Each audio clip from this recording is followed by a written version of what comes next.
একটু আগের ঘটনা, জামাত শিবির রাজনীতির যে ভুল আছে একটু আগের ঘটনা দেখেন। এই ছেলেকে ঢাকা 32 শেখ মুজিবের বাড়িতে ছাত্রদলের এক গ্রুপ কুত্তার মতো ফিটাইছে, আরেক গ্রুপ এসে সেভ করেছে।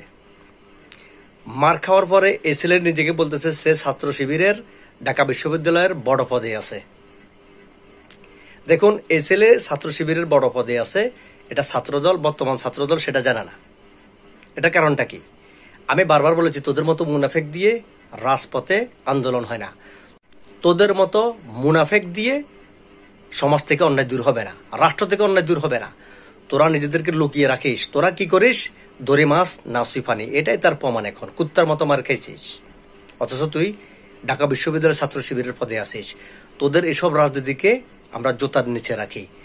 আমাদের মতো বীর পুরুষ যারা আছে তাদেরকে জামাত শিবির প্রমোট করে না, তোদের মতো ছাগল গরুদেরকে প্রমোট করে। ছি।